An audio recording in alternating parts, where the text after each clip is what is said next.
অপ্রাকৃত ভাগবত কথা উপলক্ষ শ্রীমৎ গৌর সুন্দরীর আবির্ভাব তিথি উপলক্ষে ভগবান যুগে যুগেই জগতে আসে। শ্রী ভগবান যে প্রতি যুগে এই ধরিত্রীর বুকেই পদার্পণ করেন, সৃষ্টি জগতের মাঝে স্রষ্টা আসে।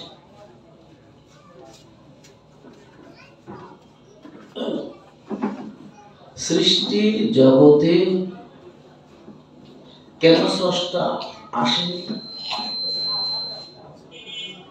সৃষ্টির জগৎ যে ত্রিগুণাত্মিকা, ত্রিগুণ মায়া দ্বারা এই জগৎ সৃষ্টি। ত্রিগুণ যে মায়া, এই মায়ায় তার বিকার বিকৃতি রূপ এই জগৎ রূপে পরিণাম হচ্ছে। জগৎ মায়াময়, ভগবান মায়াতীশ, মায়া উত্তীর্ণ। মায়া আর শ্রীহরি আলো আর অন্ধকারের মতো। যেখানে অন্ধকার মানে আলোর অনুপস্থিতি, আর আলোর উপস্থিতি হলে অন্ধকার অপনোদন হয়।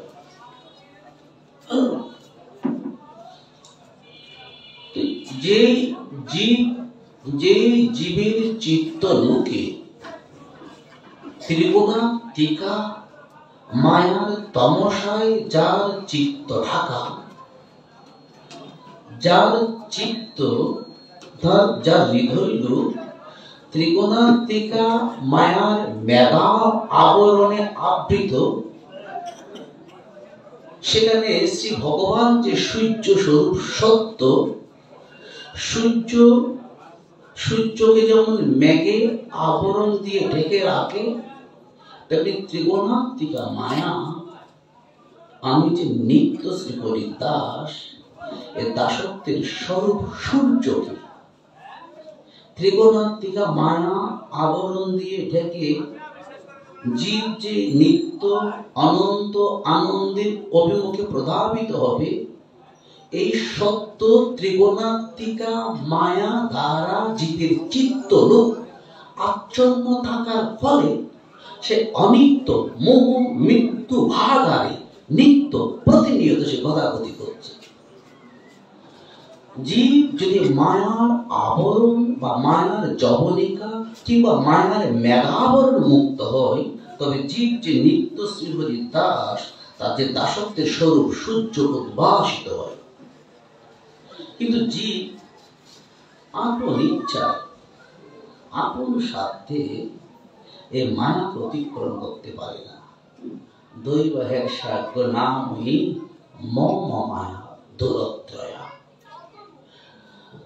ভগবান গীতায় বলছে, অর্জুন, আমার ত্রিগুণাত্মিকা মায়া এটা খুব দুষ্কর, দুঃতেজ, এটাকে ত্যাগ করা যায় না, এটাকে লঙ্ঘন করা যায় না। একমাত্র শ্রী ভগবানের করুণার কিরণে, শ্রী ভগবান আনন্দ কোন ভগবান, প্রেম কোন ভগবান যখন করুণায় অবতীর্ণ হন, তখন তাহার সঙ্গে তাহার হরিনাম সংকীর্তনে রসিক শ্রীহরি যখন করুণাগর্ণ হয়ে জগতে অবতীর্ণ হন, তখন আপনার করুণায় জীবের চিত্ত লোক থেকে ত্রিগুণাত্মিকা মায়ার জবনিকা বা মায়ার মেঘাবরণ যদি মুক্ত করে দেয়, তবে জীব যে নিত্য শ্রীহরি দাসত্বের স্বরূপ সূর্য উদ্ভাসিত হয়। তো উদ্ভাসিত হলে কি হয়? আধার জবনিকা বিনাশ করে প্রভাতে যখন নবারুণ পূর্ব দিকে উদিত হয়, সূর্য যেমন অন্ধকারে জগৎ যেমন অন্ধকারের গর্ভ থেকে সব প্রকাশিত হয়, জীবের চিত্তরূপ থেকে ত্রিগুণাত্মিকা মোহমায়ার অন্ধকার বিনাশ হয়ে গেলে জীব তখন আপনাকে চিনে, নিজেকে, নিজের পরিচয় খুঁজে পায়। নিজেকে, নিজের যে অংশ, নিজের যে অংশ, অনন্ত বিপদের অংশ,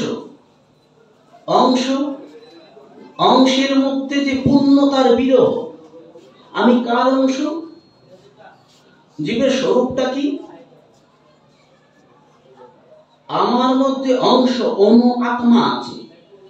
আমার এই অনু আত্মা অনন্ত আনন্দ শ্রীহরি, সে অনন্তের অংশ। তো অংশের কাজ হলো কি? অংশ তো সে অংশ সদা সে অপূর্ণ, তার অপূর্ণতার ব্যক্ততার চরম বিরহে তার যে অংশের অপূর্ণতা, এই অংশের মধ্যে যে অপূর্ণতার বিরহ জেগে ওঠে পূর্ণতমের সঙ্গে যুক্ত হওয়ার জন্য, এটাই জীবের স্বরূপ। জীব ত্রিগুণাত্মিকা মায়ার আবরণে আবৃত থাকার কারণে অবিদ্যাবশত এতদিন জীব আমি আমার এই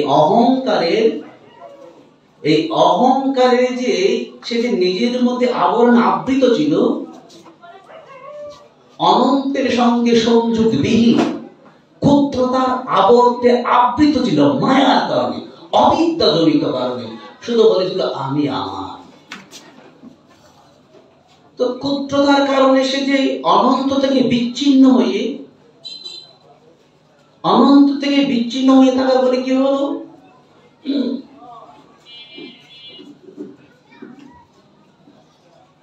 একটা ছোট যদি পুকুর হয় বা একটা ছোট ডোবা, একটা ছোট ডোবা, ডোবার মধ্যে যে বদ্ধ জল থাকে, এই বদ্ধ জলটা পৌঁছে ওখানে নানান আবর্জনা পতিত হওয়ার ফলে সে বদ্ধ জলাশয়ের জলটা পৌঁছে সেটা দূষিত হয়। কিন্তু বদ্ধ জলাশয়ের জলের সঙ্গে যদি সাগরের সংযোগ থাকে, সাগরের উত্থাল তরঙ্গের আঘাত সে বদ্ধ জলাশয়ে আসবে, আর বদ্ধ জলাশয়ের দূষিত জল সাগরের লবণ খার জলে ওখানে ঢেউয়ের আন্দোলন সে দূষিত হয়ে যাবে।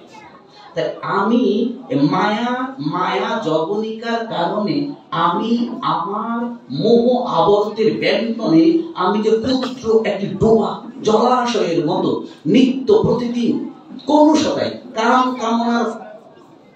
কামনার কলুষতায় পঙ্কিলতায় আমি যে দূষিত হচ্ছিলাম, আমি যখন অংশের কাজ অনন্ত বিহতির সঙ্গমে যুক্ত হওয়া, যখন যুক্ত হয়ে যাব তখন আমার ক্ষুদ্রতা অনন্ত শ্রীহরির প্রেমঘন চরণে বিলীন হবে, আর শ্রীহরির আনন্দ ঘন নব নব প্রেমের তরঙ্গের উচ্ছ্বাস এসে আমার চিত্ত লক্ষ্মী আনন্দে উদ্ভাসিত করে তুলবে। জীবের স্বরূপ হলো জীব অংশ, এই অংশের মধ্যে তার পূর্ণতা, তার পূর্ণতমের প্রতি বিরহ বেদনা জাগিয়ে দেওয়াই হলো জীবের স্বরূপ। কিন্তু মায়ার কারণে জীব অহং আমিত্বে আমার করেছিল। স্বরূপ যখন জাগবে আমিও আমার না, আমার সংসারও আমার না, তোমার মধ্যে যা তো তুমি অনন্ত পূর্ণতম, আমি অংশ যে পূর্ণতমে যুক্ত না হইলে অংশের যে পরিতৃপ্তি নাই, এই অতৃপ্তির বিরহ বেদনাই হলো জীবের স্বরূপ। আর এটা জানানোর জন্যই ভগবান যুগে যুগে আসে। আজ থেকে 5000 বছর আগে এসেছিল অনন্ত আনন্দঘন বেদের যিনি ব্রহ্ম, আনন্দঘন যার স্বরূপ, সে আনন্দঘন নির্গুণ নিরাকার অতীন্দ্রিয় অপ্রপঞ্চ অপ্রাকৃত শ্রীহরি বৃন্দাবনে আজ থেকে 5250 বছর আগে আবির্ভূত হয়েছিলেন। শ্রী বৃন্দাবন গামী এক শ্রীহরি রাধা কৃষ্ণ রূপে আপনাকে এক অদ্বৈ শ্রীহরি আপনাকে লীলা রসের পরিপূর্ণ পরিপুষ্টিতার জন্য দ্বৈত করেছিলেন রাধা কৃষ্ণ রূপে। একদিকে রাধা আর একদিকে কৃষ্ণ। রাধা কৃষ্ণ এক ও অভিন্ন তনু। শুধু লীলা রস আস্বাদনে জগৎ শুষ্ক, জগৎকে শুষ্ক তৃষিত জীবলোকের চিত্তলোককে, শুষ্ক তৃষিত জীবের চিত্ত মরুভূমিকে প্রেমের প্লাবনে প্লাবিত করার জন্য এক শ্রীহরি আপনাকে রাধা কৃষ্ণ রূপে দ্বৈত করে লীলা বিলাস করেছিলেন। সেই আজ থেকে 5000 বছর আগে সেই শ্রীহরি লীলা করতে করতে ভগবান শ্রীকৃষ্ণের বাঞ্ছাত্র, অনেক নিগূঢ় তত্ত্বকথা। ভগবান শ্রীকৃষ্ণের বাঞ্ছাত্রয় 3টা বাঞ্ছা জেগেছিল ব্রজ বৃন্দাবনে। সে বাঞ্ছাত্রয় পূরণের জন্য শ্রীকৃষ্ণ রাধার অঙ্গে এক হয়ে মিলিত হয়ে আবার তিনি গৌরহরি রূপে আজ থেকে 892 বাংলার 13ই ফাল্গুন আবার নদিয়ার আকাশে গৌরহরি আবির্ভূত হয়েছিল পূর্ণিমা তিথিতে, ফাল্গুনী পূর্ণিমাতে 23শে ফাল্গুন 892 বাংলা বঙ্গাব্দে গৌরহরি আসলেন রাধা কৃষ্ণের মিলিত বিগ্রহ।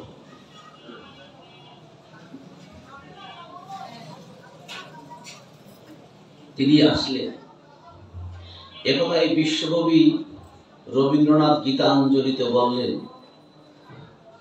তোমার অন্ত নাই গো অন্ত নাই, বারে বারে নতুন লীলা তাই। আবার জানি না কোন বেশে পথের মাঝে দাঁড়াবে না হেসে, আমার এই হাত ধরবে কাছে এসে, লাগবে প্রাণে নতুন ভাবের গোর, তোমার কোজা শেষ হবে না তোমার কোজা শেষ হবে না। তুমি যে অনন্ত অনন্তময় এই জীবলোক নিয়ে, এই সৃষ্টি লোক নিয়ে যে স্রষ্টার লীলা খেলা, তিনি আসেন, তিনি যুগে যুগে তিনি আসেন, লীলা বিলাসের জন্য তিনি আসেন।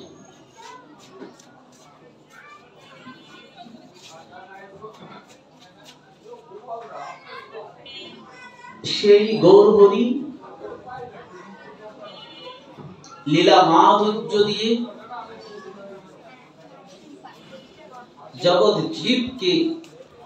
জগৎকে পরিত্রাণের জন্য নদিয়ার ঘরে ঘরে প্রতিটা নর নারীকে ধরে হরিনাম সংকীর্তনে উদ্বুদ্ধ করেছিল।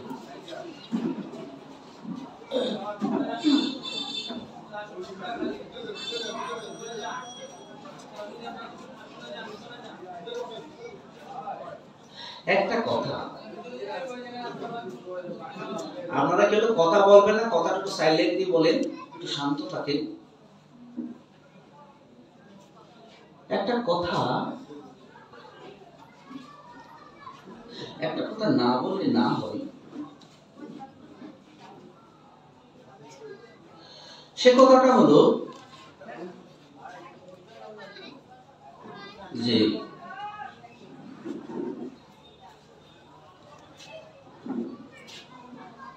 প্রতিটা যুগে একটা যুগ ধর্ম থাকে। ভগবান শ্রীহরি যখন আসেন একটা যুগ ধর্ম আনে। আচ্ছা, একটা যুগ ধর্ম সত্যযুগের যুগ ধর্ম কি জানা আছে তো? সত্যযুগের যুগ ধর্ম ছিল তপস্যা, শুধু ধ্যান। মনি ঋষিগণ ধ্যান করত, এই তপযজ্ঞ, এই তপযজ্ঞই ছিল সত্যযুগের কি তপস্যা যুগ ধর্ম। আচ্ছা, ত্রেতা যুগের যুগ ধর্ম কি? এখন আমরা যে হরে কৃষ্ণ কীর্তন করি, এই কীর্তন তো তখন ছিল না। সত্যযুগে ছিল তপস্যা। আচ্ছা, ত্রেতা যুগে যোগ ধর্ম কি জানা আছে? শুধু যজ্ঞ, অর্থাৎ আম্র কাষ্ঠ দিয়ে যজ্ঞ জ্বালতো, আম্র কাষ্ঠ দিয়ে অগ্নি প্রজ্বলন করতো, কি তো আহুতি তো বেদের মন্ত্র বলে, বেদের মন্ত্র বলে গীত আহুতি দেওয়া ছিল ত্রেতা যুগের যজ্ঞ। আচ্ছা আচ্ছা, একটা কথাটা বলি, কেন কথাটা বলি। সত্যযুগের জগৎ প্রকৃতি এতখানি বিশুদ্ধ ছিল, অর্থাৎ সনাতন ধর্মটা প্রকৃতির ধর্ম। সনাতন ধর্মটা প্রকৃতির ধর্ম, প্রকৃতির বিবর্তনের সাথে সাথে এই ধর্মের রূপটাও পাল্টে যায়। সনাতন ধর্ম প্রকৃতির সঙ্গে সম্বন্ধ দিলেই এই ধর্মটা আদি অন্তহীন, সৃষ্টির সূচনা লগ্ন থেকে সনাতন ধর্ম। এই ধর্মের কোনো প্রবক্তা নেই,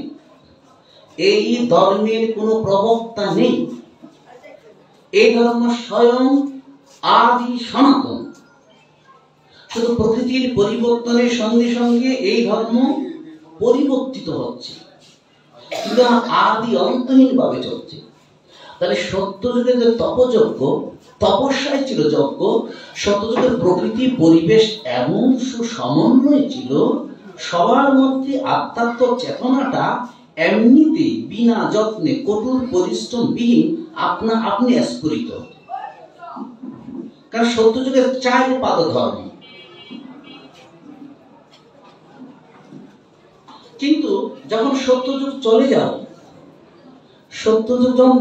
যাবে, ত্রেতা যুগ যখন আসবে, তো একটা যুগ চলে যাওয়া, একটা যুগ আসায় যে মুখোমুখি হয়ে গেল সন্ধি। তো এই সন্ধিক্ষণে সত্য চলে যাবে, ত্রেতা আসবে। আমার কথাগুলো বোঝা যাচ্ছে তো? তখন 12 বৎসর কাল অনাবৃষ্টি ছিল, কারণ যোগ সন্ধিক্ষণে দুইটা যুগ যখন মুখোমুখি হয়, তখন অনেক অনেক অকল্যাণকর জগৎ প্রকৃতির উপর প্রভাব দেখায়। এই 12 বৎসর অনাবৃষ্টির ফলে জগৎ কোনো ধান, গম, শস্য কোনো কিছু উৎপাদন হচ্ছে না।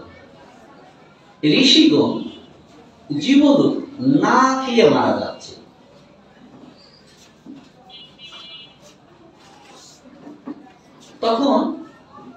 তখন ঋষিগণ নিয়ম ছিল বেদের 7 দায় রক্ষা করা।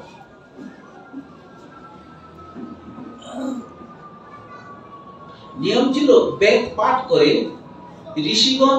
মনি ঋষিগণ নিত্য তাদের আশ্রমে বেদ পাঠ করত। বেদ পাঠ করে আজকে যে বেদ আমরা প্রকাশনী, বিভিন্ন প্রকাশনীর গ্রন্থ করে বেদ পাই, বেদের মন্ত্ররা যে বাংলা বর্ণে কিংবা সংস্কৃত বর্ণে কিংবা হিন্দি বর্ণে লিপিবদ্ধ আছে, তখন তো লিপির আবিষ্কার হয় নাই। আমার কথাটা বোঝা যাচ্ছে কিনা? তখন লিপির আবিষ্কার হয় না। তাই লিপির আবিষ্কার না হওয়ার কারণে ঋষিগণ প্রতিনিয়তই গুরু পরম্পরা বেদ পাঠ করে করে এটাকে তারা স্মৃতিতে শ্রুতি শুনে স্মৃতিতে রেখে দিল।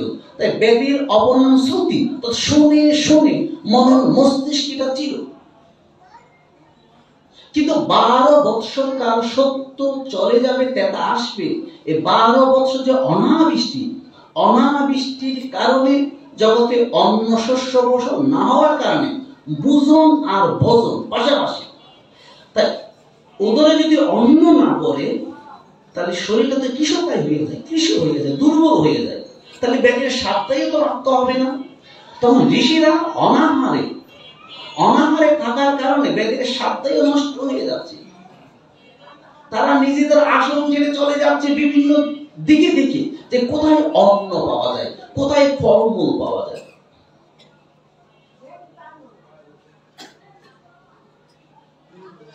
অমন সময় সরস্বতী নদীর তীরে যে ঋষিরা তপস্যা করত, নিত্য বেদ পাঠ করে বেদের 7 দায় রক্ষা করত, অন্য অভাবের কারণে যখন সবাই চলে যাচ্ছে, দধিসি মুনির পুত্র, দধিসি মুনির কথা তো সবাই শুনেছেন, যার অস্থিতি ইন্দ্র বস্ত্র করেছিল, বৃত্তাসুরকে বধ করেছিল, এ কথা তো সবার জানা আছে।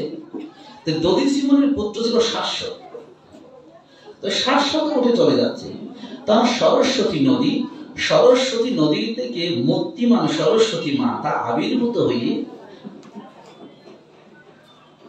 দধিসি মুনির পুত্র শাশ্বতকে বলছে, বাচ্চা, আমি তোমার নিত্য আহার যোগাবো, আমি তোমার নিত্য আহার যোগাবো, তুমি এখানে বসে বেদের সাতটায় রক্ষা করো, অর্থাৎ 3 বেলা বেদ পাঠ করো, অনবরত ভূমি বেদের মন্ত্র পাঠ করো। তখন এই সরস্বতী নদী, যে ভারতবর্ষে যে সরস্বতী নদী, এই সরস্বতী নদীর মূর্তিমান আরাধ্যা মা সরস্বতী শাশ্বতকে অন্ন যোগাত, শাশ্বত খেত আর বেদের সাতটায় রক্ষা করত। কিন্তু 12 বছর পর যখন বৃষ্টি আরম্ভ হলো, যখন শস্য ফসলাদি প্রস্ফুটিত হচ্ছে, ধান অন্ন গম যখন হচ্ছে, তখন ওই যে চলে যাওয়া ঋষিরা, তারা তো অনাহারে বেদের মন্ত্র মিলে গেছে। কারণ বেদ যদি প্রতিদিন প্রতিক্ষণ পাঠ না করে, এটা তো শুনে মনে রাখা, কারণ এই 12 বছর তারা অন্য অভাবে বেদের মন্ত্র আর মনে নাই, কি করবে? তারা এই দিক সেদিক ভ্রমণ করতে করতে আবার সরস্বতী নদীর তটে এসে দেখে কি তাদেরই একজন বাচ্চা ঋষি বেদের মন্ত্র পাঠ করে যাচ্ছে, বেদের সাতটায় রক্ষা করছে। তখন বলছে, বাচ্চা শাশ্বত, তুমি এখন আমাদের এই বেদের জ্ঞান দাও, এই ব্রহ্মজ্ঞান আমাদের দাও। তখন শাশ্বত বলছে, না, তা তো দেব না। বলছে, কেন? বলছে, তোমরা আমাকে গুরু মানো, তোমরা আমাকে গুরু মানলে তবে আমি বেদের এই ব্রহ্মজ্ঞান আবার দিতে পারি। বলছে, শোনো, তোমার বাবা দধিচি মুনি, আমরা ওনার কাছাকাছি বয়স্কা, তুমি আমাদের পুত্র তুল্য, তোমাকে আমরা গুরু মানবো, কি করে হয়?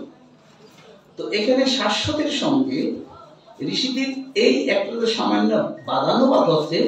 এমন সময় দেবলোক থেকে দৈববাণী হলো ঋষিদের উদ্দেশ্যে, যে ঋষিগণ, শাশ্বত যা বললো সত্যই বললো, যাহা থেকে ব্রহ্মজ্ঞান ভাবে তাহাকে গুরু মানো, শাশ্বতকে গুরু রূপে বরণ করো।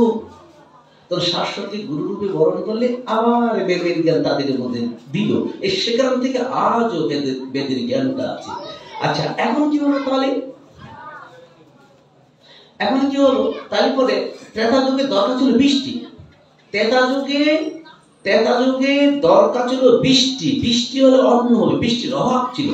তখন ত্রেতা যুগের যুগ ধর্ম হলো অগ্নিতে চিত আহুতি দেওয়া, ঘি আগুনে পড়ে ধোঁয়া হতো, ধোঁয়া হয়ে মেঘ হতো, মেঘ হয়ে বৃষ্টি হতো, এই বৃষ্টির থেকে জগৎটা রক্ষা পেয়ে গেল।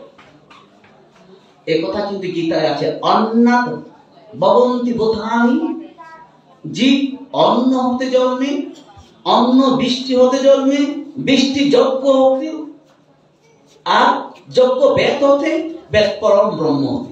এ কথা গীতার মন্ত্রে পড়া, আপনারা পড়েছেন তো?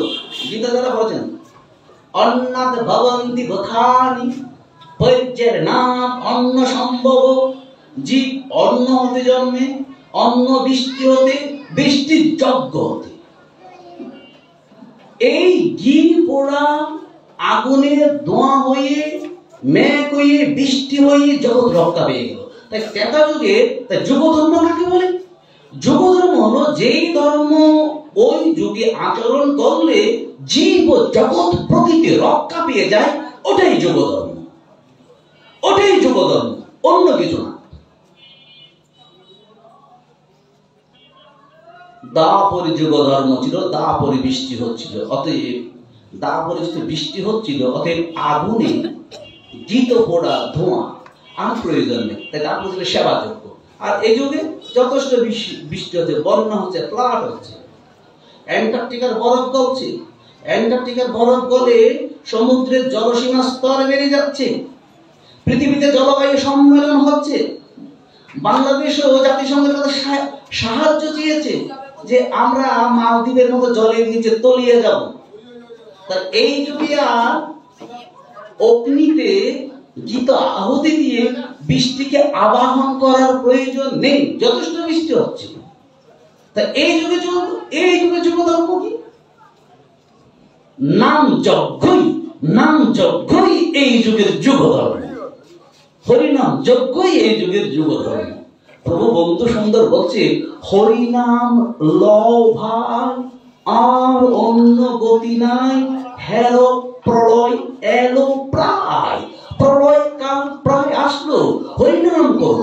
আর গৌরাঙ্গ মহাপ্রভু তো এই কথা বলেছিল, হরিনামই বা কেবলম, হরিনামই এই যুগের যুগ ধর্ম।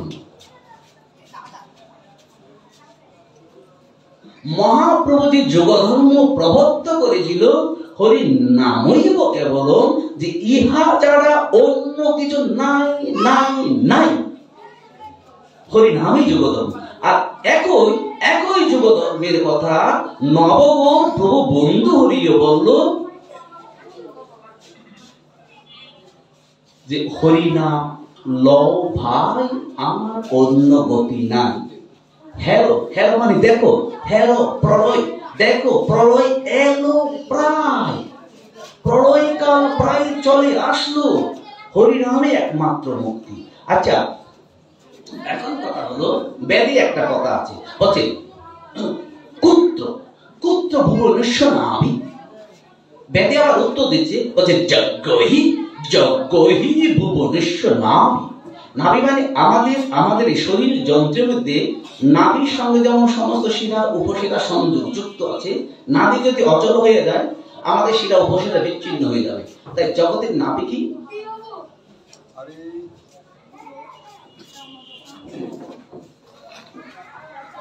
জগতের নাভি হলো হরিনাম। আপনারা একটু সাইলেন্ট থাকুন, তাহলে আমারও বলতে একটু ভালো লাগবে।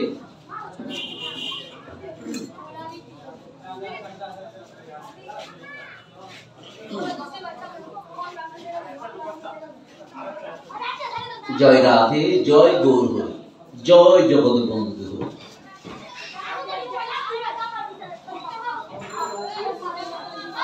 যারা কথা বলছে, আপনারা ভলান্টিয়ার যারা আছেন তাদেরকে একটু নিয়ন্ত্রণ করুন, অবাঞ্ছিত কোনো শব্দ না হয়। তো এই যে ভুবনেশ্বর নাভি, এই যুগের ভুবনেশ্বর নাভি হলো হরিনাম যজ্ঞ। আচ্ছা, কথা হলো ত্রেতা যুগে গীত আহুতি, অগ্নিতে গীত আহুতি, মন্ত্রস্ফুত গীত আহুতির প্রয়োজন হল বৃষ্টির জন্য। তাই এবার হরিনাম যজ্ঞ, জগৎ প্রকৃতিকে কিভাবে রক্ষা করবে?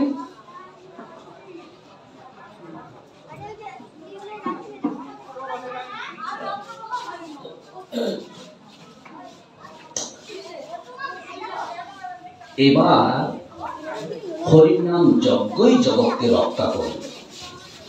কিভাবে? হরিনাম করলে যে পুণ্য হবে,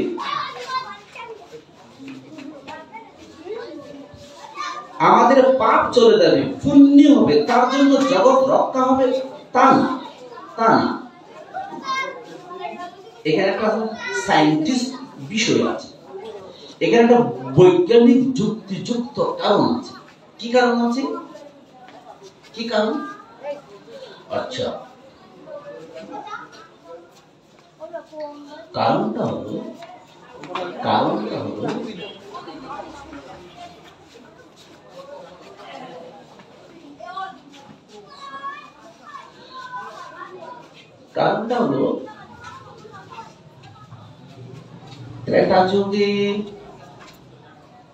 ত্রেতা যুগে ঘি আগুনে, মন্ত্রস্ফুত ঘি, পবিত্র ঘি দগ্ধীভূত হয়ে আকাশে সুন্দর মেঘগত পবিত্র বৃষ্টি হতো।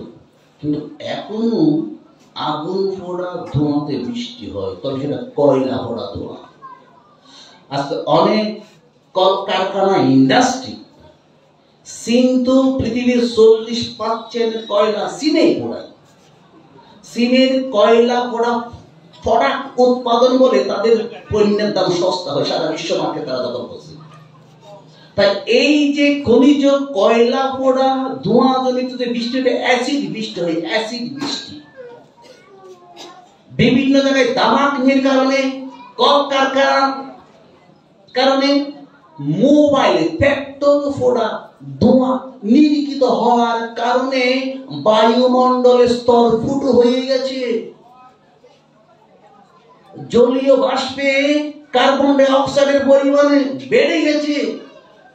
পৃথিবীর প্রকৃতি উষ্ণায়ন হচ্ছে, অ্যান্টার্কটিকার বরফ গলছে, আর বরফ গলার জলে সাগরের জলের স্তর বেড়ে যাচ্ছে। মালদ্বীপ আর বাংলাদেশ আশঙ্কাজনক অবস্থায় আছে, জলের তলে তলিয়ে যাওয়ার আশঙ্কা আছে। বাতাসে ক্ষতিকর পদার্থ বেশি বেরাচ্ছে। তাই আমরা যদি মুখ দিয়ে হরিনাম সংকীর্তন করি, মুখ দিয়ে হরিনাম সংকীর্তনের দ্বারা যদি বাতাসকে, মেঘমণ্ডলের স্তরকে পরিশুদ্ধ করা যায়, তবে জগৎ রক্ষা পেয়ে যাবে।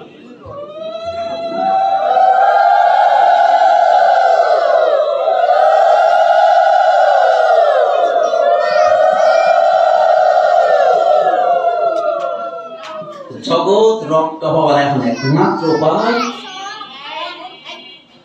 মুখ দিয়ে বায়বীয় হরিনাম সংকীর্তন করা। আর এই মুখ দিয়ে হরিনাম বায়বীয় সংকীর্তন দ্বারা আকাশে বেশি বেড়ানো ক্ষতিকর যে পদার্থ সমূহ আছে, দূষিত যে এয়ার পলিউশন আছে, এই যে পলিউশনটা, পৃথিবীর প্রকৃতিকে পরিশুদ্ধ করে দেওয়া। পৃথিবীর প্রকৃতিকে পরিশুদ্ধ করার একমাত্র উপায় হলো হরিনাম দ্বারা। তাই ভুবন মঙ্গল হরিনাম যজ্ঞ। তাই এবার যে হরিনাম কীর্তন, এই হরিনাম যে কীর্তন, এই কীর্তনের নাম যজ্ঞই হলো এই যুগের একমাত্র যজ্ঞ, ভুবনেশ্বর নাম।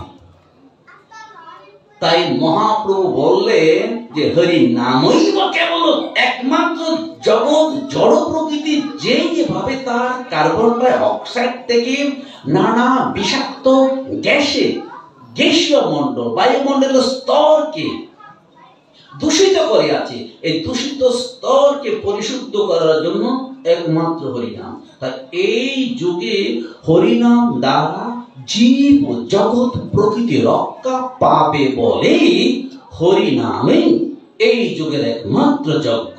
তাই অগ্নিতে মন্ত্রস্ফুত গীত আহুতি না দিয়েও হরিনাম যজ্ঞই এই যুগের যজ্ঞ। তাই আমরা বলি হরিনাম যজ্ঞ, আমরা হরিনাম যজ্ঞ বলি না।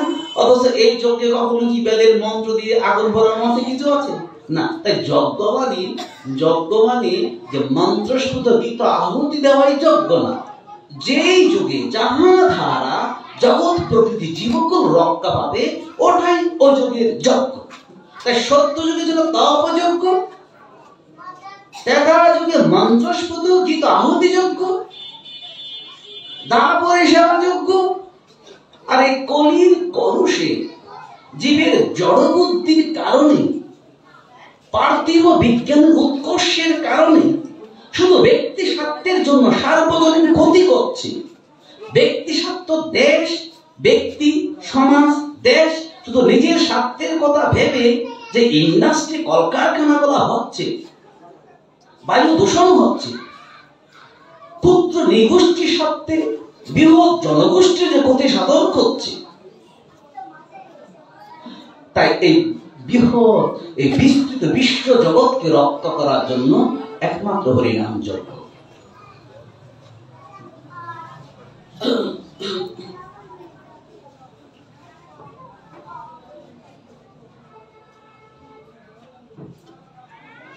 আমার কথাটা বোঝা গেল তো?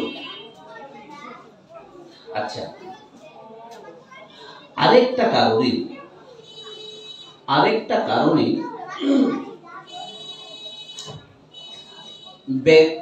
বেদ তো আমাদের সর্বকালীন জ্ঞান। আরেকটা কারণে বেদ পাঠ করার নিষেধ আছে। আমরা কি কেউ কি বেদ পাঠ করি?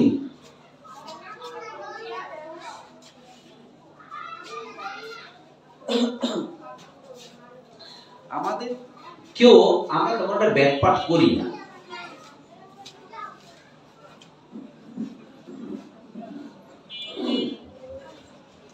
কেন করি না? এবার দেখুন মহাপ্রভু শ্রীমন মহাপ্রভু লীলা জীবনের মধ্যে কি অপূর্ব দৃষ্টান্ত স্থাপন করলেন। কিরকম?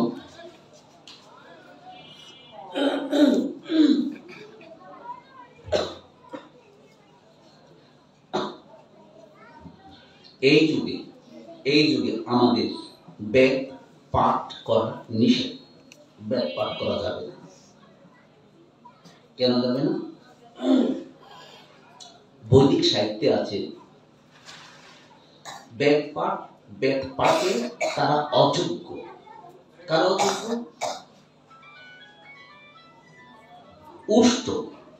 উষ্ট যাদের মোটা, কারণ বেদের অক্ষর উষ্ট বর্ণ আছে।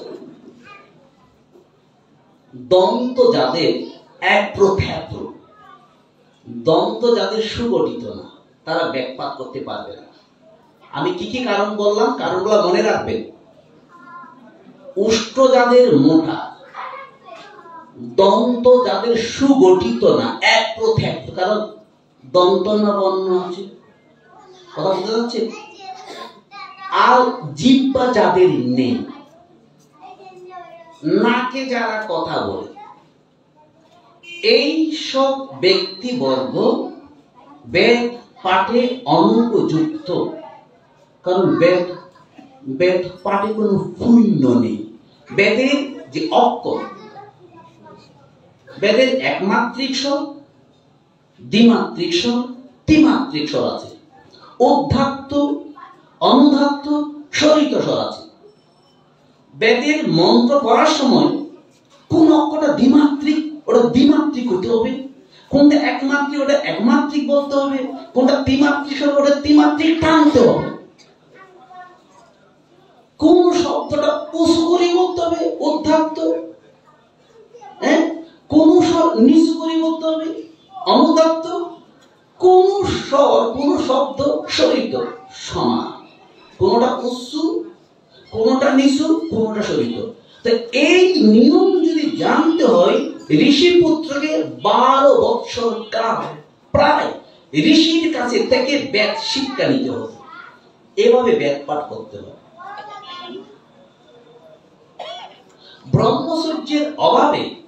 ব্রহ্মচর্যের অভাবে ত্রিমাত্রিক একটা শব্দকে টেনে রাখা, ত্রিমাত্রিক টেনে রাখা যদি অসম্ভব হয়, তবে বেদ পাঠে পুণ্য অপেক্ষা, মঙ্গল অপেক্ষা অমঙ্গল হবে বেশি।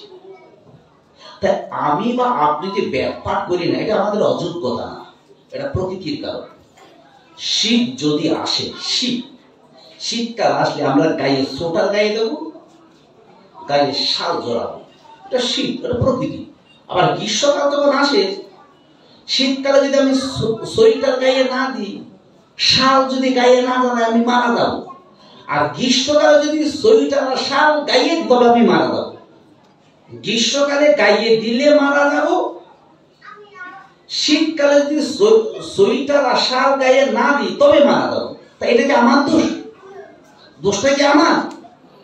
এটা প্রকৃতির প্রভাব।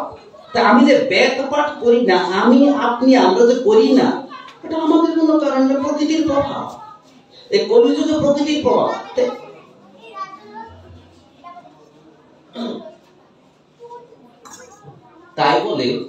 তাই বলে আমরা কি বেদ পাঠ করি না? আমাদের মধ্যে কি বেদ জ্ঞান নেই? আছে। আমরা আক্ষরি করতে বেদ পাঠ না করেও বেদ আমাদের প্রতিটা পরিবারেই আছে। আমরা প্রত্যেকেই কিন্তু বেদ পাঠ করি, প্রত্যেকে বেদ পাঠ করি। কোথায় করি? আচ্ছা, গীতার যে 18 নাম আছে, এই নামটা কারো জানা আছে তো? গঙ্গা, গীতা, সাবিত্রী, সীতা আছে তো? আছে তো? কে কে বলতে পারবে কি? আমি একটু শুনি। হ্যাঁ, না এটা মানে দ্রুত বলা হয়ে গেছে তো, আমি আবার আস্তে আস্তে একদম বলি। গঙ্গা, গীতা, সাবিত্রী, সীতা, সস্তা, প্রতিব্রতা,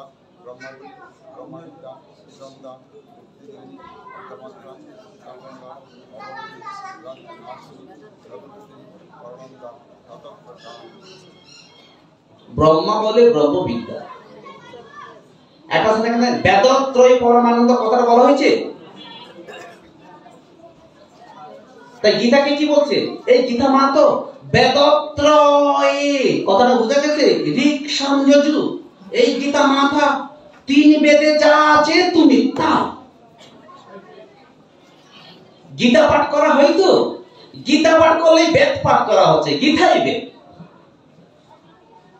কারণ গীতার অষ্টাদশের নাম সেখানে আছে যে বেদত্রয়ে পরমানন্দ তত্ত্ব জ্ঞান মঞ্জুরি। এই গীতা মাতা তুমি বেদের জ্ঞান দান করছো। তা এই যুগ হলো গীতা, এই যুগ হলো গীতা। অথচ গীতা বেদ, অথচ গীতা বেদ, কিন্তু গীতা পাঠে কোনো অযোগ্যতা নেই। যার ঠোঁট মোটা না অসুবিধা নেই, বেদ পাঠ সে গীতা পাঠ করলে সে গীতা পাঠ করতে পারবে। ঠোঁট যার মোটা, দন্ত যার নাই বা আছে, নাকে যে কথা কই সে গীতা পাঠ করতে পারবে। তাই গীতা পাঠে তো বেদ পাঠ তো হচ্ছে। কিন্তু কিন্তু ওই রিকশাম যজু যদি তুমি পথে যাও গুরুতর বিপদে পড়ে যাবে, গুরুতর বিপদে পড়ে যাবে। কিন্তু এই রিকশাম যজু যেমন বেদে, এই তিন বেদ যে আমার গীতার মধ্যে এসেছে। ভগবান গীতায় কি বলছে? অর্জুন পিতাহমশ জগত মাতা ধাতা পিতামহ বেদ বেদ পবিত্র ওঙ্কার ঋক সাম যজু বচ। আমি আমি সাম আমি যজু আর আমি তোমাকে উপদেশ দিচ্ছি, আমি যাই বলছি এটাই বেদের কথা। তাই গীতা পড়া মানে বেদ পাঠ করা। অথচ গীতা রূপী বেদ এই পাঠে কোনো অযোগ্যতার কোনো বিচার নেই, সবাই যোগ্য। ভুল বললেও গীতা হবে, শুদ্ধ বললেও হবে, সংস্কৃত উচ্চারণ ভুল হইলেও অসুবিধা নেই, শুধু অনুরাগ চাই, শুধু ভক্তি চাই। কিন্তু ওই রিকশাম যদি ভুল বললে অসুবিধা আছে। কোন শব্দ দ্বিমাত্রিক দ্বিমাত্রিক ভাবে বলতে হবে, কোনটা উঁচু কোনটা নিচু সেটা বলতে হবে। ওখানে নোয়াখালীর ভাষা, সিলেটের ভাষা বা নারায়ণগঞ্জের ভাষা, এমন যদি কোনো ভাষার আঞ্চলিক তার যদি বেঁধে জুড়ে যায় তাহলে মহা অপরাধ হবে। কিন্তু গীতাতে সে অপরাধ নয়, অথচ গীতা বেদ। কথাটা বোঝা গেছে আমার? কিরকম অপরাধ হবে? অপরাধের ধরনটা কিরকম? বেদে তার অনেক অনেক মন্ত্র আছে।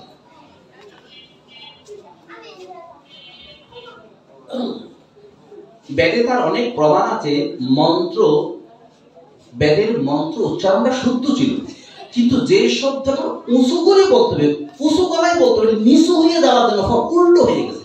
এগুলো বেদে অনেক প্রমাণ আছে। তবে আধুনিক জগতের একটা প্রমাণ দিচ্ছি, এটা পরিণামটা কি। জাপানের সঙ্গে আমেরিকার যুদ্ধ হয়েছিল না? জাপানের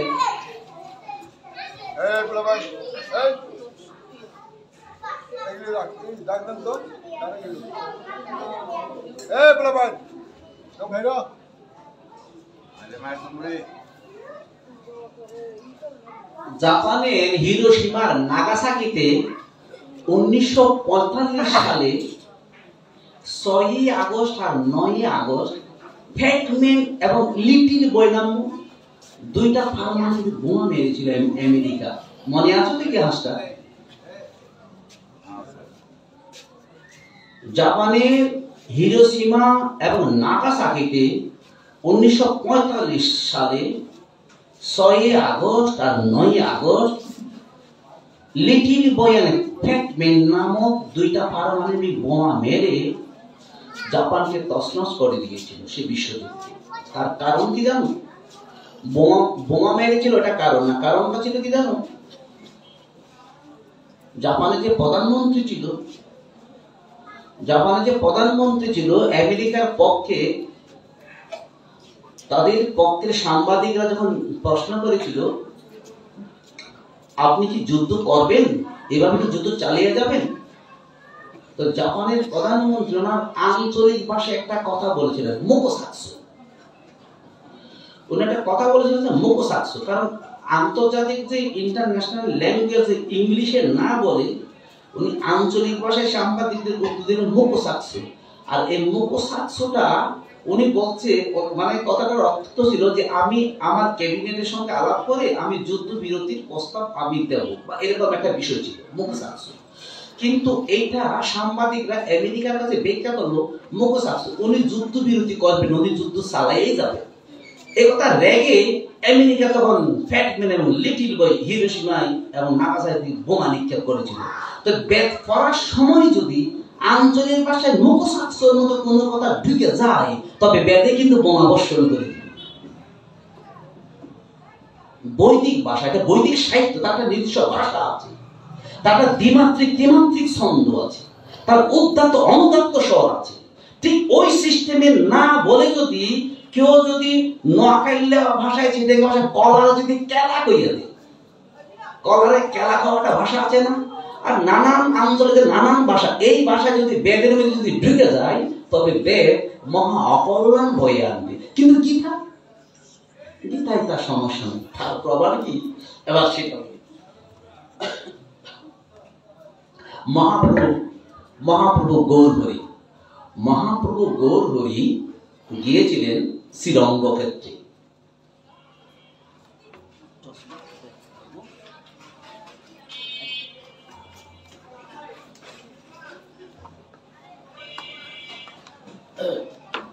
মহাপ্রভু গৌর হরি শ্রীরঙ্গ ক্ষেত্রে গিয়েছিলেন। তো ওখানে গিয়ে দেখে কি এক ভক্ত গীতা পাঠ করছে মহাপ্রভু লীলায়। তো ওখানে যে গীতা পাঠ করছে,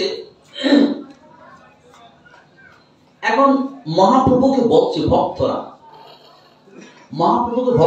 প্রভু এই লোক নিতান্ত নির্গুণ, কোন অক্ষর জ্ঞান নাই, তুমি একটু শোনো প্রভু, গীতা পাঠ করতে সব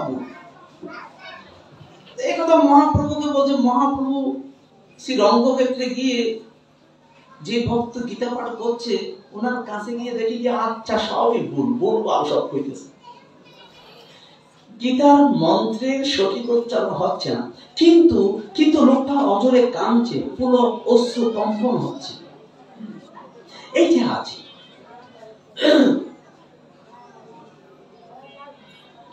তখন মহাপ্রভু দেখছে যে অষ্টাদশ অধ্যায় পড়ে আনন্দ আবেশে অশুদ্ধ পড়েন লোকে করে উপহাসে। মহাপ্রভু দেখছে, মানে চৈতন্য চরিতামৃতের কথা, যে উনি গীতা বলছে কিন্তু ভুল বলতেছে,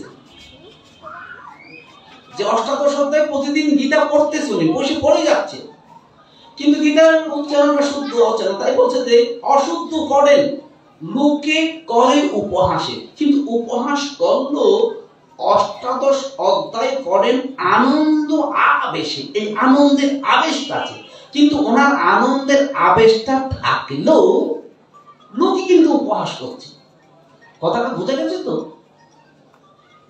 আচ্ছা, ওখানে চৈতন্য চরিতামৃত বলছে কেহ হাসে কেহ নিন্দে তাহা নাহি জানে, আবিষ্ট হইয়া গীতা পড়ে আনন্দিত মনে।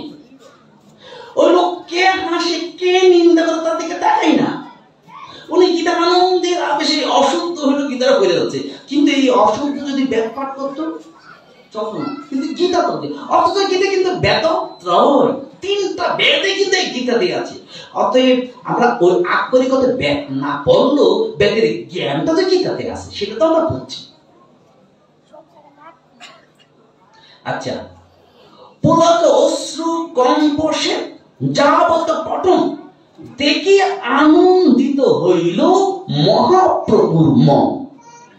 মহাপ্রভু যখন তার কাছে গেল যে অশুদ্ধ পড়ে, কিন্তু তার মধ্যে পুলক অশ্রু কম্পসে যাবত পটম, মানে অষ্টসাত্ত্বিক বিকারের কয়েকটা ভাব ওই ভক্তের অঙ্গে নিত্য উপস্থিত গীতা পড়ার আনন্দিত। আর এইটা দেখে আনন্দিত হইল মহাপ্রভুর মন। আজকে যিনি গৌর হরি, যিনি আবির্ভূত হলেন, এই যুগধর্ম জীবকে শিখাচ্ছে। জীব এই যুগে তোমার কি করণীয় এটাই শিখাচ্ছে। কেন? লোকে হাসে, উপহাস করে, কিন্তু মহাপ্রভু তার অশুদ্ধ উচ্চারণে গীতা পাঠ শুনেও মহাপ্রভু আনন্দিত হচ্ছে, মহাপ্রভু খুব খুশি হচ্ছে। তাই বলছে দেখে আনন্দিত হইল মহাপ্রভুর মন।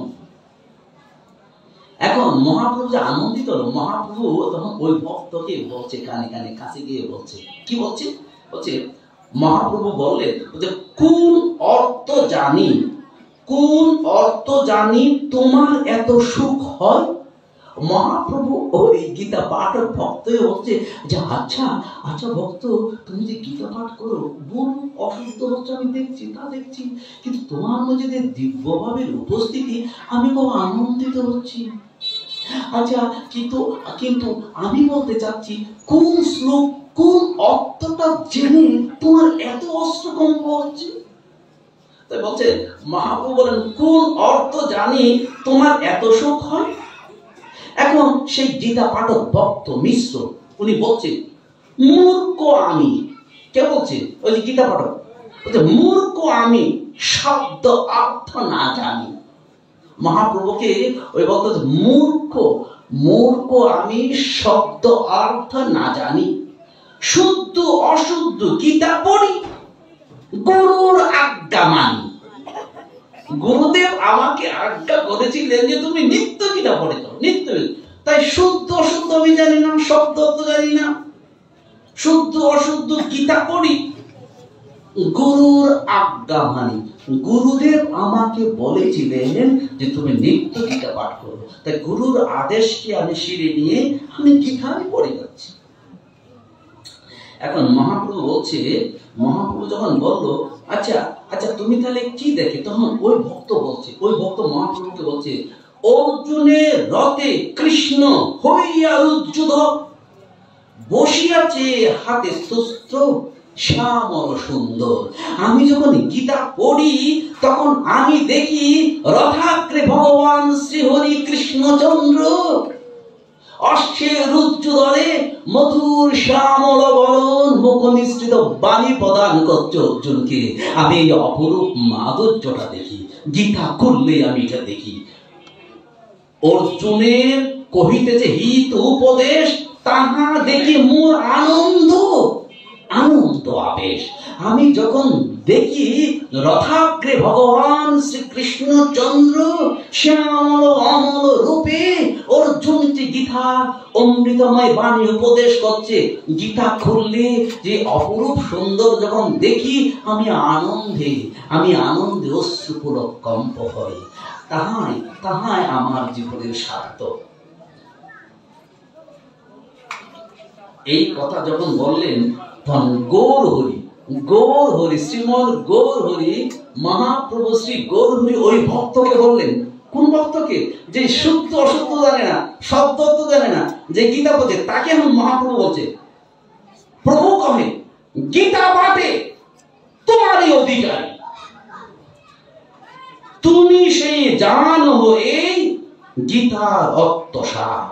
বলছে প্রভু কহে গীতা পাঠে তোমারই অধিকারী, তুমি সে জানো এই গীতা অর্থসার।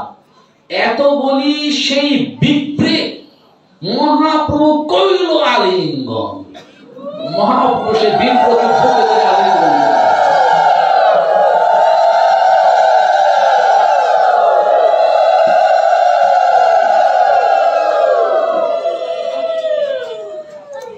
এত বলি সেই বিপ্রে কইল আলিঙ্গন, প্রভুর পাদ ধরি বিপ্র করেন স্তবন। তখন সে বিপ্র আলিঙ্গন পাওয়ার পরে মহাপ্রভু রূপ ঐশ্বর্য মাধুর্য দেখে বলছে তুমি সে বজেন্দ্র নন্দন, আমার এই মনে হয়। তখন সেই বিপ্র মহাপ্রভু চরণে গড়াগড়ি দিচ্ছে।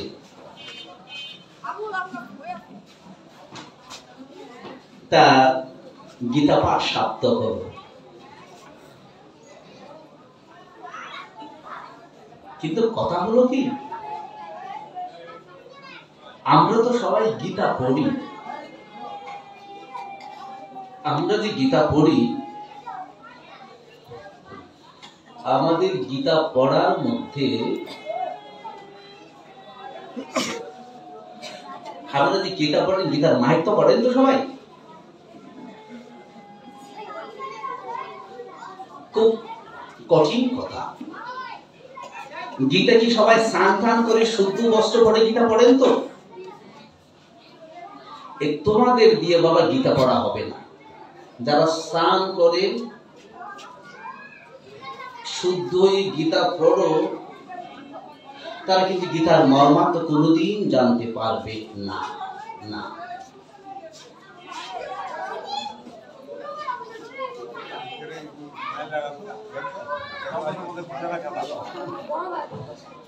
আচ্ছা, গীতাটা কিভাবে পড়তে হবে?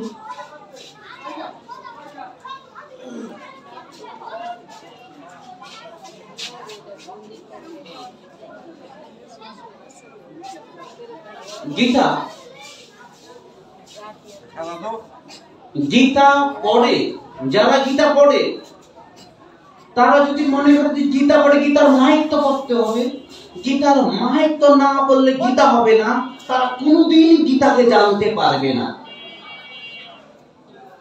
যারা মনে করে আমি পবিত্র হয়ে গীতাকে স্পর্শ করব, ঠাকুর করে গিয়ে দুটা শ্লোক করবো, কোনোদিন গীতাকে জানতে পারবে না। কারণ আমি ঠাকুর করে গীতাটা ফুল তুলসী দিয়ে কেন পূজা করব? যে গীতার জন্ম কুরুক্ষেত্রের রণাঙ্গনে, যেখানে রক্তের স্রোত এখন ভেসে যাবে, যেখানে যে কুরুক্ষেত্রের মাঠ রক্তাক্ত প্রান্তর হবে, সেখান থেকে গীতাটা আমার আসলো। আর ওই গীতাটাকে আমি ঠাকুর করে রেখে দিলাম। গীতা তো গীতার সৃষ্টি রক্তের স্রোত থেকে, কুরুক্ষেত্রের রণাঙ্গনে। গীতা আমার জীবনের শব্দকোষ। গীতা কি আমি শুধু ঠাকুর করে গীতা পড়ব, দুইটা শ্লোক পড়লে আমি চন্দ্রলোকে যাব, আমি শিবলোকে যাব, এই চিন্তা করে যারা গীতা পড়ে গীতার নায়ক ভগবান শ্রীহরিকে তারা কোনদিন জানবে না। গীতা পড়তে হবে, গীতার গভীরে মনন করতে হবে। আমি ঠাকুর করে বসে পড়বো কেন? আমি আমার বিছনায় বসে পড়বো, চেয়ারে বসে পড়বো। গীতা ঠাকুর করে থাকবে কেন? গীতা আমার পকেটে থাকবে। গীতা আমার মা, গীতা আমার মা। একটা বাচ্চা শিশু যদি মায়ের কোলে থাকে, সে কি ভাবে যে মায়ের কোলটা পবিত্র, আমি এখন মূত্র বিসর্জন করতে পারবো না? যতই কিছু করি মা তাকে বুকেই রাখে। গীতা আমার ধরনী ধরিত্রী মা। গীতাকে সতত আমার সাথে রাখবো। গীতা আমার প্রতি মুহূর্তের সংকটের সমাধানে গীতা। অথচ সেই গীতাকে আমি শিবলোক পাওয়ার আশায়, চন্দ্রলোক পাওয়ার আশায় একটা শ্লোক করে ঠাকুর করে অথিয়ে দিচ্ছি। কোনদিন গীতার রসতত্ত্ব আমি জানতে পারবো না। কারণ আমি গীতার নায়ক যিনি ভগবান শ্রীহরি, তাকে ভালোবাসতে হবে। তাকে ভালোবাসতে গেলে, তাকে জানতে গেলে অনবরত যেখানে থাকো, যে তার ব্যবসায়ী প্রতিষ্ঠানে থাকো, সে তার কর্মক্ষেত্রে থাকো, যদি সময় পায়, ফাঁক পায়, ওই অবস্থায় প্যান্ট পরা, লুঙ্গি পরা, ধুতি পরা, ওখানেই গীতা পড়বে। কারণ গীতা আমার আত্মতুল্য। আমার আত্মাটাকে, আমি যদি বাথরুমে যাই, আমার আত্মাটাকে আমি কি রেখে যাই? যে আমার মা, তাকে কি আমার প্রতিদিন পূজা করে প্রণাম করতে হয়? মাকে পূজা প্রণাম না করা সত্ত্বেও মায়ের আশিস, স্নেহ, প্রবণ, তার বাৎসল্য, হৃদয়ের প্রীতি সতত আমার মঙ্গল কামনায় বহিতেছে। গীতা আমার মা, শুধু আক্ষরিক করতে মা নয়, মা হইতো আর পরমা মাথা। মহাত্মা গান্ধী বলিতেন, হে গীতা মা। আমার গর্ভধারিণী মাকে আমি সবসময় পাইনি, কখনো ক্ষণ সময় পেয়েছিলাম, কিন্তু তুমি যে আমার মা, তোমাকে সতত সংকট আমি পাই। কারণ মহাত্মা গান্ধীর পকেটে গীতা থাকতো, পকেটে গীতা, সমস্যা করে গীতা করে বের করতো। তাই গীতাকে সতত সর্বত্র অধ্যয়ন করবে, কিন্তু সাবধান, পুণ্যি লাভের আশাই নয়, শিবলোক চন্দ্রলোক পাওয়ার আশাই নয়। গীতার নায়ক যিনি ভগবান বললেন, অর্জুন, বুদ্ধতারম জগতপস্যাম সর্বলোক মহেশ্বর সুহৃদং সর্বভূতানাং জ্ঞাতং মাম শান্তিমেত্যতি। যে গীতার নায়ক ভগবান বলছে, বুদ্ধতারম যজ্ঞ তপস্যা।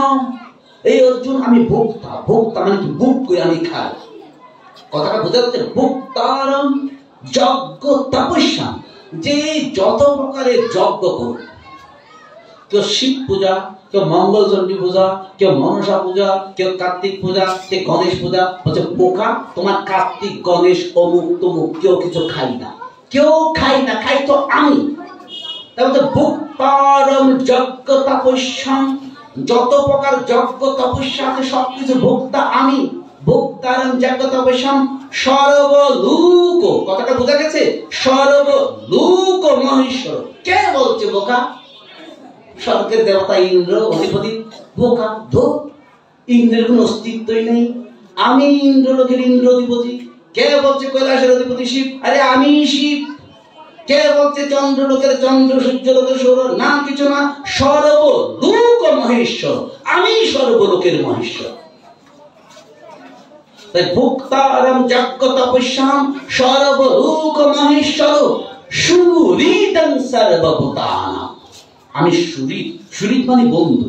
আমি সুহৃদ, আমি মানুষ, জীবকুল, ইতস্তর, সাপত, বন্য প্রাণী, যত জীব আছে আমি সকলের বন্ধু, আমি জগত বন্ধু, আমি সকলের আপন। সুহৃদং সর্বভূতানাং জ্ঞাতাং, জ্ঞাতা মানে যদি জ্ঞাত হয়, কেউ যদি জানে, জ্ঞাতাং মাম, যদি আমি যে সর্বজীবের সুহৃদ বন্ধু এটা যদি কেউ জানে, শান্তি নিশ্চয়ই সে পরম শান্তি লাভ করে। অর্জুন, আমি সর্বলোকের মহেশ্বর, আমি সকল যজ্ঞের ভোক্তা, আমি একাই, আমি শ্রীহরি, আমি পুরুষ। যদি এটা কেউ জানে তবে সে পরম শান্তি লাভ করে। অথচ যিনি সর্বলোকের লোকেশ্বর শ্রীহরি, আমি তার একটা শ্লোক পরে আমি আমি আমি চন্দ্রলোকে যেতে চাই, আমি শিবলোকে যেতে চাই, আমি শ্রীহরিকে উপেক্ষা করে আমি শ্রীহরিকে ভালোবাসা কে হয়? ওই যে বলে না, যে বলে মানে ওই যে কিছু কথা বলে না, গ্রামের জন্য জুতো মেরে গরু দাম, এরকম কিছু কথা আছে না? এরকম কিছু কথা আছে না? তো গীতার নায়ক ভগবান শ্রীহরিকে উপেক্ষা করে আমি তাকে ভালোবাসি না। গীতা পড়তে হবে, পুণ্য লাভের আশায় না, গীতার নায়ককে ভালোবাসে। যদি পুণ্য লাভের আশায় গীতা কেউ পড়ে, তবে গীতার যিনি নায়ক শ্রীহরির প্রেম তত্ত্ব, তার অমৃত গণ যে আনন্দ গণ, প্রেম রসালো স্বরূপ, ব্রজ রসের উৎকর্ষ, তিনি যে আবেদন গণ, নিত্য প্রেমের আবেদন গণ, মন মকর রস সিক্ত মূরতি, এই স্বরূপ তার দর্শন হবে না। এই পৃথিবী যে আনন্দ গণ, প্রেম রসের শৃঙ্গার রসের মূরতি, এটা যদি জীব তার আমিত্ব সত্তাকে সম্পূর্ণ তার চরণে সমর্পণ করে, তাকে অবাধ ভালোবেসে তার প্রেমগণ পথে চলে, তবে শ্রীহরি তার নিকটে তার আপন স্বরূপ উন্মোচন করবে। নচেত না। মনে করেন একটা বাড়িতে কোনো একটা লোক, কাজের লোক রেখেছেন। আমরা বাড়িতে কাজের লোক রাখি না? উনি সকালে এসে কাজ করে যায়, বিকাল 5টা বাজলে চলে যায়, 400 টাকা মাইনে নেই। বিকাল 5টা না বাজতে বলে, বাবু আমার কিন্তু 5 টাকাটা দেন। এইরকম যে সকাল 9টায় আসে, 5টায় চলে যায়, 400 টাকা নিয়ে সে আপনার বাড়িতে 3 বছর কাজ করবে, সে তো কাজ করছে, টাকা নিয়ে গেছে। কিন্তু যে লোকটা টাকা নেয় না, অবাধে আপনাদের ভালোবাসা আপনার কাজ করে গেছে, তখন আপনি তাদের ঘরে উঠাইছেন, আপন গোপন কথা বলছেন, কারণ এই লোকটা তো বিনিময় চাই না, বিনিময় শুধু আমারে ভালোবাসে। তাই যে লোকটা গীতা বলে, গীতার মায়িত্ব পড়ে, শিবলোক আর চন্দ্রলোকে যাওয়ার জন্য ওই লোকটা সকাল 9টায় কাজে এসে 5টা আগে মাইনে নিয়ে চলে যাওয়ার মতো। আর যে লোকটা শিবলোক আর চন্দ্রলোক চাই না, অর্থাৎ অভাবে কাজ করে গেছে, মাইনে নেয় না, আপনার বাড়িতে কাজ করে গেছে, আপনি ওই লোকটাকে তার অকপট ভালোবাসা দিয়ে ঘরে বসেছেন, আপন ভিতরের কথা, গোপন কথা বলছেন, আপনার সবকিছু তারা জানাইছেন। তাই যেই লোকটা ভগবানকে ভালোবেসেই গেছে, ভগবানের গোপন স্বরূপ তিনি জেনেছেন, তার প্রেমঘন রূপ মাধুর্য তিনি জেনেছেন। তাই গীতা পড়ো, অনবরত পড়ো। সংস্কৃত যে পড়তে পারো না, অসুবিধা নাই, বঙ্গানুবাদ পড়ো। শুধু নিরন্তর যেন প্রয়াস থাকে গীতার নায়ক ব্রজেন্দ্র নন্দন নন্দন, যিনি অনন্ত অখিল রসের রসিকেন্দ্র চূড়ামণি, যিনি মায়াধীশ, যিনি মায়াধীশ, যিনি মায়ারতী আনন্দঘন। আমার এই শুষ্ক চিত্তকে তার অনন্ত প্রেমধারায় সিক্ত করিব, তাকে জানবো। এই জানা আগ্রহ নিয়ে গীতা পড়লে গীতা সাধ্য। এখানে শুদ্ধ অশুদ্ধ বিষয় নেই, শুধু অন্তরে অনন্ত আন্তরিকতার প্রয়োজন, প্রেমের প্রয়োজন, ভালোবাসার প্রয়োজন। একথাই মহাপ্রভু শিক্ষা দিলেন যে এই ভক্ত তার অজস্র আন্তরিকতা, অজস্র প্রেম নিবেদন করেছিল শ্রীহরির চরণে। তাই শ্রীহরির মনোমুকুর, প্রেমমুকুর, সুন্দর ধবল শ্যামল মূর্তিকানি নিত্য নিত্য গীতা খুললেই দেখত, আর নিত্য নীতি আপনার ক্ষুদ্র সত্তাকে অনন্ত আনন্দঘন শ্রীহরির চরণে সমর্পণ করে পুরো অশ্রু কম্পে সে আনন্দে উদ্ভাসিত হবে। তাই আজকের ভাগবত কথা আমরা তাহলে এখানেই শেষ করি। আর তো এখন কয়টা বাজে?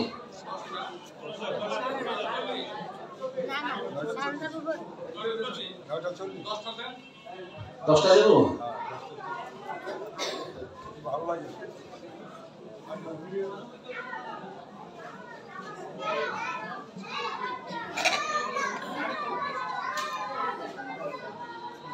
আচ্ছা, এই যে আশেপাশে কোলাহল হচ্ছে, এটাকে তো কালকে থেকে ভালো নিয়ন্ত্রণ করতে হবে।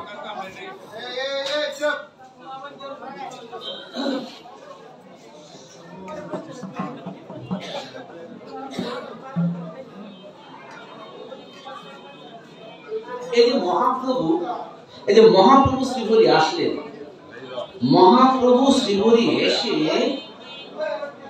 প্রেমগুণ যে স্বরূপ, প্রেমগুণ স্বরূপ জগতে জানালেন যে কিভাবে জগৎ জীব পরিত্রাণ পেতে পারে।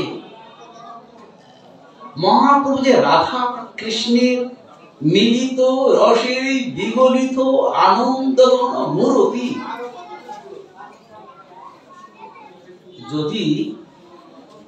যদি অকপট হৃদয়ে যদি ভগবত চরণে নিজেকে সমর্পণ না করে, তাকে জানা যাবে না। তো ভগবান শ্রীহরিকে জানার জন্য আমাদের চিত্তে সমর্পণ চাই।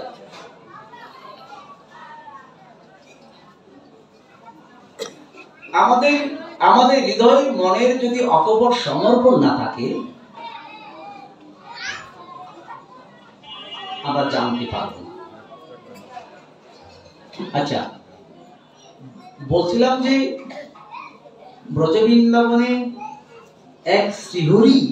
এক শ্রীহরি রাধা এবং কৃষ্ণ রূপে এক অদ্বৈত শ্রীহরি দ্বৈত হয়ে লীলা বিলাস করেছিলেন।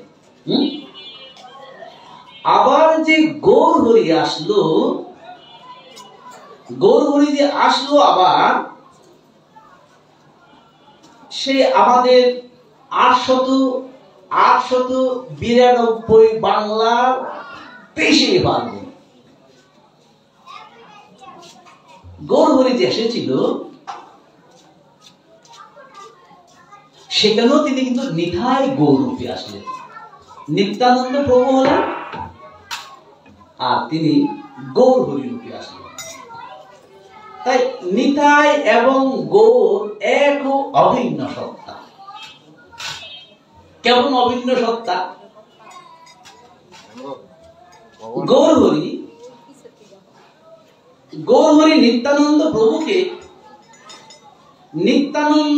প্রভুকে শিবাস অঙ্গর যে হরিনাম সংকীর্তন হতো, তো শিবাসকে পরীক্ষা করছে শিবাসকে পরীক্ষা করছে গো সুন্দর যে নিত্যানন্দের চরণে শিবাসের কতখানি প্রীতি আর্থী। অর্থাৎ আজকে যে গৌর পূর্ণিমা হতে যাচ্ছে, আমরা যে নিতাই এবং গৌরকে অভিন্ন ভাবতে হবে। যদি আমরা কোনো ভিন্নতা ভাবি তবে গৌরকে জানবো, গৌর প্রেম হবে না। তো ওখানে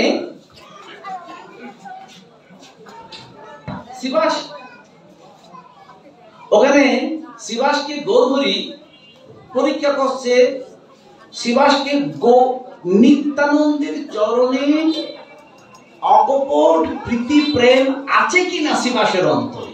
যদি কখনো কার্পণ্য থাকে, যদি কখনো বিভেদ থাকে, তবে গৌরকে জানা যাবে না। তাই আজকে যে গৌর তিথি উপলক্ষে এখানে যদি কারো মনে নিতাইয়ের প্রতি সংশয় থাকে, তবে গৌরকে কিন্তু জানা যাবে না। সে কথাই বলছে কি শিবাসকে বললেন নিত্যানন্দের নিন্দা করছে, নিত্যানন্দের নিন্দা করছে কি গৌরহরি। আমার কথাটা বোঝা যাচ্ছে?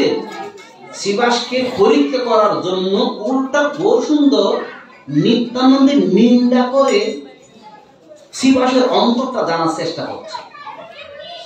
বলছে এই অবধূত কেন রাখো নিরন্তর, মানে শিবাসের অঙ্গনে নিত্যানন্দ প্রভু যায়, ওখানে প্রসাদ সেবা করে। এই কারণে নিত্যানন্দকে জানার জন্য নিতাই প্রসঙ্গে, নিতাই সম্পর্কে শিবাসের অন্তর কতখানি অনুরাগে অনুরণিত পরীক্ষা করার জন্য মহাপ্রভু নিত্যানন্দের নিন্দা করে বলছে যে এই অবধূত কেন রাখো নিরন্তর। কোন জাতি, কোন কুল কিছুই নাই জানো। সে কোন জাতি, কোন কুল তুমি কিছু জানো না, অথচ নিতাইকে তুমি ঘরে এনে ডাইয়া খাওয়াও, যত্ন করো। মহাপ্রভু শিবাসকে বলছে এটা তো তুমি ঠিক করতেছো না, মানে উল্টা প্রশ্ন। প্রভুর কথা শুনিয়া শিবাস ঈষৎ হাসিয়া কহিলেন, আমার পরীক্ষা প্রভু এই নহে উচিত। আমি জানি তুমি আমার পরীক্ষা করতেছ। বলছে আমার পরীক্ষা প্রভু এই নহে উচিত। দিনে কো যেই তোমায় বজে সে আমার প্রাণ, নিত্যানন্দ তোর দেহ আমাকে প্রমাণ। কথাটা কি বোঝা গেল? এটা কিন্তু একটা গৌর তত্ত্ব। আমরা কিন্তু নিতাই গৌরের চরণে কিন্তু তুলসী দিয়ে পূজা করি, আমরা গৌরের চরণও দিই, নিত্যানন্দের চরণও দিই। দুই বস্তুকে আমরা এক অদ্বয় মনে করি, কিন্তু এখানে এই দুই বস্তুতে এক এবং অভিন্ন। এইটা যাদের চিত্তে সংশয়, সেই গৌর ভক্তদের গৌর প্রীতির কিন্তু ক্ষুণ্ণতা হবে। গৌর প্রীতি প্রেম যদি হৃদয়ে জাগরিত করতে হয়, নিত্যানন্দ প্রভুকে ভালোবাসতে হবে গৌরের মতো করে। তাই শিবাস মহাপ্রভুকে বলছে যে প্রভু তুমি যে আমার পরীক্ষা করতেছো, এটা তোমার উচিত না। তুমি এই ভুলভাল কথা কইতেছো, তুমি আমারে কিন্তু পরীক্ষা করতেছো। তাই এই কথা বললেন।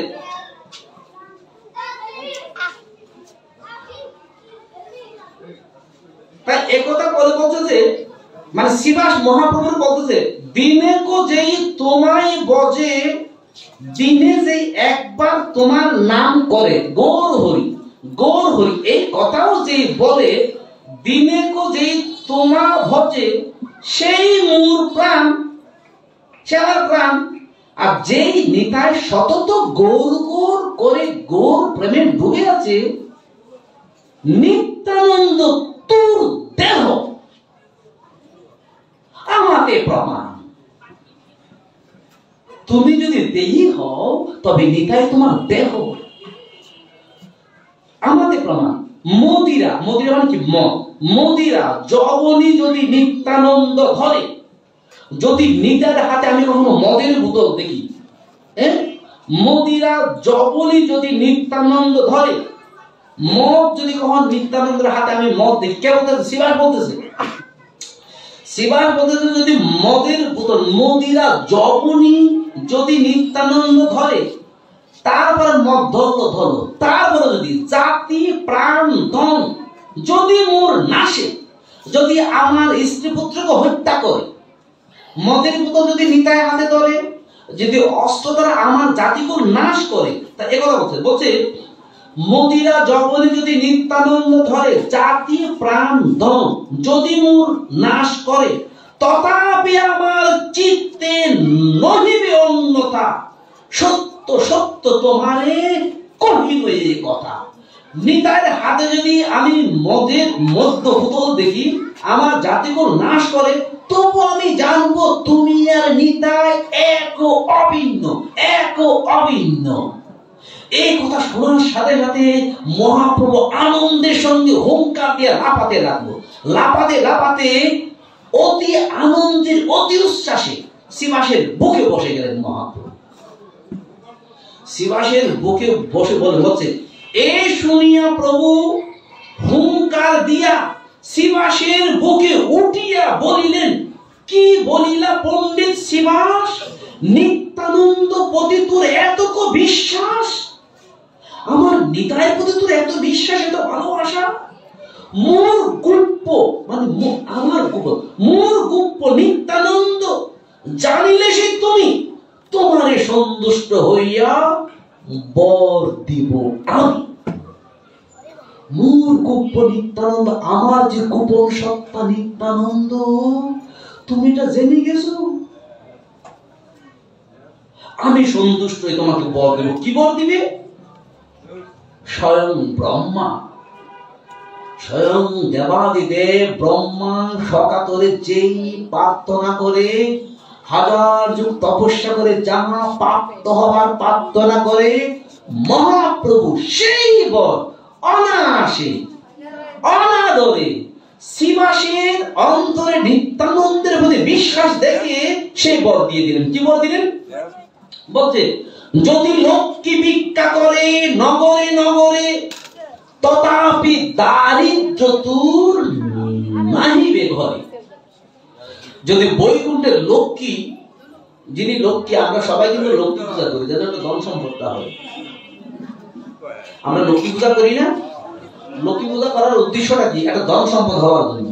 তো মহাপ্রভু বলছে, যদি লক্ষ্মী, বৈকুণ্ঠের লক্ষ্মী, যদি লক্ষ্মী ভিক্ষা করে নগরে নগরে, তথাপি দারিদ্র দূর নাহিবে ঘরে।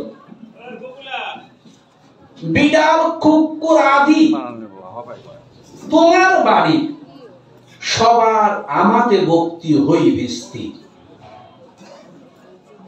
কথাটা বোঝা গেছে? আজকে গৌর পূর্ণিমার তিথিতে নিতাই গৌর কিন্তু অভিন্নতম। যদি কারো মনে কোনো বিন্দু মাত্র সংশয় থাকে,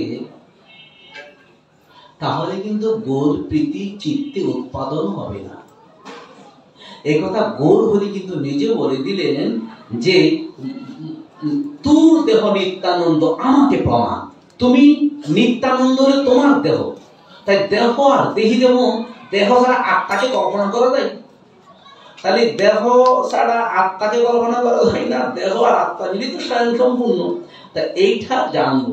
আর মহাপ্রভু তখন বলে দিল যে, লক্ষ্মী যদি ভিক্ষা করে নগরে নগরে, তথাপি দারিদ্র তো নহিবে করে। তাহলে দারিদ্র থেকে পরিত্রাণ লাভের উপায় কিন্তু লক্ষ্মী নয়, লক্ষ্মী না না না, ভগবান শ্রীহরির চরণে নিতাই গৌরকে অকপটভাবে বিশ্বাস করা। একটু পরে তোমাদের করে বাবা দারিদ্র থাকবে না।